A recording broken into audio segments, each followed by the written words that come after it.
Hello दोस्तों, welcome back SK tech channel पर। अगर आप एक सिविल इंजीनियर हैं तो ये बेसिक पॉइंट्स आपको पता होना चाहिए, क्योंकि कई बार आपके इंटरव्यू में भी ये क्वेश्चन पूछे जाते हैं एज ए सिविल इंजीनियर बनने के लिए। तो आज की वीडियो में मैं आपको बताने वाला हूँ how to calculate weight of steel bar. आप छड़ यानी स्टील बार का वेट कैसे निकाल सकते हैं, वो भी बिना मशीन की हेल्प से। कई बार कंस्ट्रक्शन साइट पर वेट निकालने की ज़रूरत पड़ती है, और साथ ही साथ जब आप बिल्डिंग करते हैं या तो कोई रिपोर्ट तैयार करते हैं तो आपको स्टील का वेट निकालना आना ही चाहिए। तो चलिए, इस वीडियो में मैं आपको यही बताने वाला हूँ। जैसे कि आपको पता है कि जो स्टील्स बार होते हैं वो अलग अलग डाया मीटर के होते हैं, और जो इसका डाया होता है वो में होता है।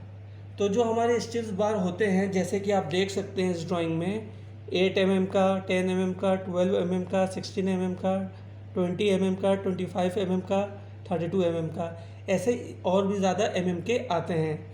तो बेसिकली आज हम डाया के बारे में देखेंगे कि आप अपने स्टील्स बार को कैलकुलेट कैसे कर सकते हैं। तो यहाँ पर आपको मैं एग्ज़ाम्पल लेकर के बताऊँगा कि आपको अपने स्टील्स बार का वेट कैसे निकालना है। तो जैसे कि आपको दिख रहा होगा, मैंने यहाँ पे एक 8 का स्टील्स बार बनाया है और दूसरी तरफ मैंने 10 का स्टील्स बार बनाया है। ठीक है, तो सबसे पहले आपको क्या करना है, जो आपको ये स्टील्स बार दिख रहा है तो इसका डाया कितना है पहले, तो D इज इक्वल टू ये 8 तो 8 आपका क्या हो जाएगा, डाया हो जाएगा इस स्टील बार का। वैसे इसका डाया कितना हो जाएगा, 10 ठीक है, ये मैंने लिख दिया।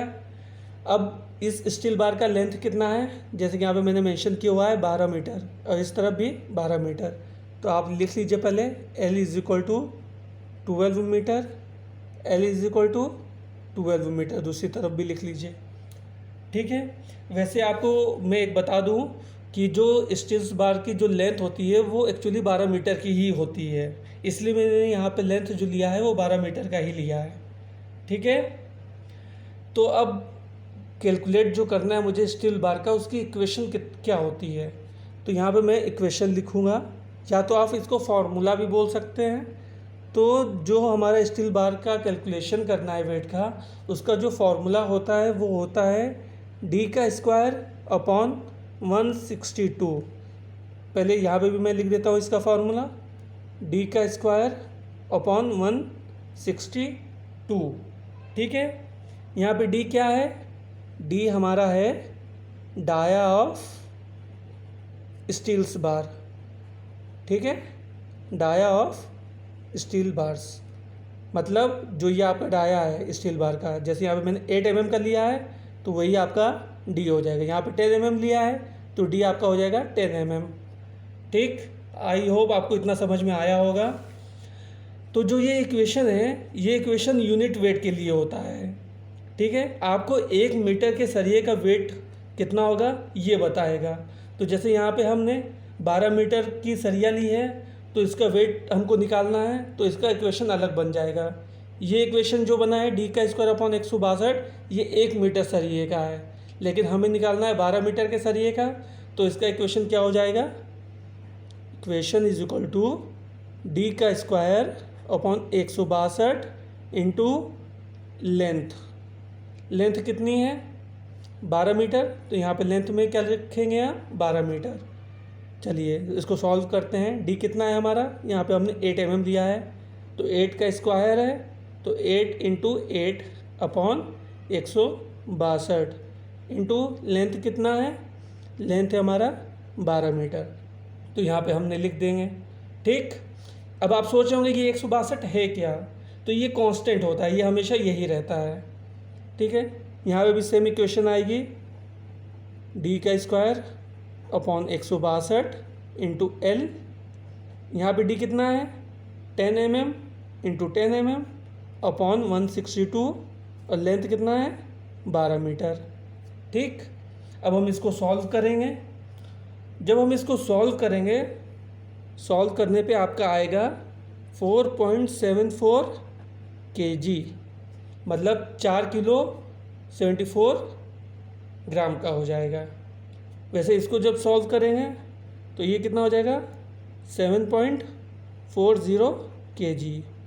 ठीक, तो 8 mm के साथ जब हम इसको सॉल्व किए हैं तो 4 kg अप्रॉक्स आया है और इधर 7.40 kg आया है। ठीक है, अब आपको यहाँ पे क्वांटिटी पता चल जाए। ठीक है, जैसे आपकी 8 mm की सरिया है, इसकी 12 मीटर लेंथ है। अब ऐसे ही आपकी सरिया क्वांटिटी उसकी 10 हो जाएगी, तो उसका कैलकुलेशन क्या होगा?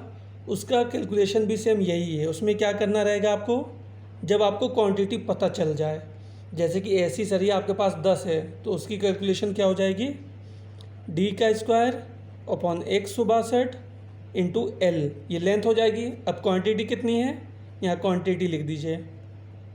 ठीक, क्वांटिटी, तो d² जो इतनी वैल्यू थी हमने सॉल्व किया था, कितना आया था 4.74। अब समझ लीजिए ऐसी सरिया मेरे पास कितनी है, 10 या 15 या 20, वो डिपेंड करता है कि कितनी सरिया उस समय है। लेकिन मैं यहाँ पे एग्जांपल के तौर पर क्वांटिटी ले लेता हूँ 10। ठीक है, जब 10 ले लिया तो इसका कितना वेट हो गया, 47.4 kg। ठीक है, इसका मतलब क्या हुआ, जब आपकी 8 mm की सरिया है जिसका लेंथ 12 मीटर है और ऐसे ही सरिया आपके पास 10 है, तो आपका वेट कितना आ जाएगा, 47.4 kg। वैसे ही सेम यहाँ पे भी करना है, d² upon 162 into L into quantity. ठीक, क्वांटिटी, तो क्या हो जाएगा हमारा, इतना सॉल्व करने पे क्या आया था 7.40। क्वांटिटी कितनी है, 10 ले रहा हूँ मैं। अब 12, 15, 20 जितनी भी क्वांटिटी होगी उसको यहाँ पे मेंशन करना है। मैं 10 ले लिया हूँ तो कितना आ जाएगा 74 kg। ठीक, तो ये बेसिक नॉलेज है जो एक सिविल इंजीनियर को पता होना चाहिए, क्योंकि कई बार क्या होता है जब हम इंटरव्यू देने जाते हैं, जैसे मैं भी एज ए सिविल इंजीनियर जब इंटरव्यू देने गया था तो मुझसे भी ये बेसिक क्वेश्चन पूछा गया था। तो आप लोग भी इस फॉर्मूले को ज़रूर याद रखें और आप कैलकुलेट कर सकते हैं कि आपके स्टील बार की वेट कितनी है। तो बेसिकली जो आपको फॉर्मूला याद रखना है वो ये है, d² upon 162 into L into quantity. ठीक, लेंथ हो जाएगा ये, क्वांटिटी जितनी भी हो 10, 15, 20, 25 यहाँ पे मेंशन कर देंगे। इस तरह से आप कैलकुलेट कर सकते हैं स्टील बार्स को। अगर नॉलेज अच्छी लगी हो तो वीडियो को लाइक एंड सब्सक्राइब ज़रूर करें।